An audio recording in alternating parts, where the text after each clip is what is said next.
আপনাদেরকে স্বাগত স্বাগত জানিয়ে শুরু করছি আমার আজকের রেসিপি। আজকে আমি নিয়ে এসেছি একটা নতুন রেসিপি, সেটা হচ্ছে আমের আচার। চলুন শুরু করা যাক। আজকে আমি বানাচ্ছি কাঁচা আমের চাটনি। চাটনিটা সম্পূর্ণ অন্যরকম চাটনি বানাচ্ছি। আমি একটা কাঁচা আমকে ছোট ছোট টুকরা করে খোসাটা ফেলে দিয়েছি, কেটে রেখেছি। এখানে লাগছে আমার হলদি, লবণ, আর এখানে লাগছে আমার রাঁধুনি, সেটাকে বলে রাঁধুনি বা টক পাকড় বলতে পারেন। লাগছে মৌরি, আর লাগছে আমার গোটা জিরে, আর লাগছে আমার একটা শুকনা লঙ্কা, নুন লাগছে, আর অল্প কিশমিশ কাজু।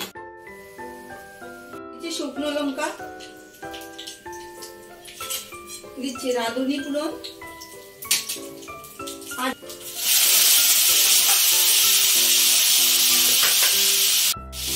হলুদের গুঁড়ো, আর দিচ্ছি অল্প নুন। আমি নাড়াচাড়া করে 2 মিনিটের জন্য রেখে দেবো। এখন আমি মৌরি আর গোটা জিরে আর শুকনো লঙ্কাকে একটু শুকনো করে ভেজে এটাকে পাউডার বানিয়ে নেব। গুড়টাকে আমি ধুয়ে রেখেছি, এখন গুড়টাকে আমি দিয়ে দিচ্ছি। দিয়ে আমি আবারও নাড়াচাড়া করে নেব। অল্প লঙ্কার গুঁড়ো, 1 টিস্পুন লঙ্কার গুঁড়ো দিয়েছি।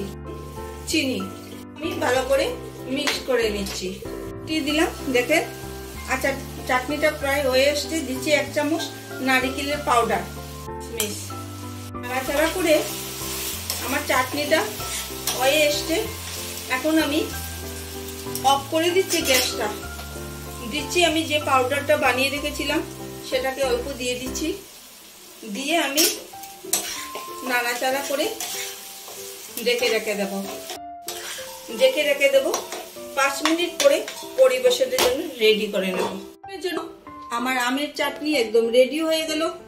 যদি এই রেসিপিটা আপনাদের ভালো লেগে থাকে, কাজে লেগে থাকে, তবে লাইক, শেয়ার, কমেন্ট করবেন। ভালো থাকবেন, সুস্থ থাকবেন। আজ এখানেই, ধন্যবাদ।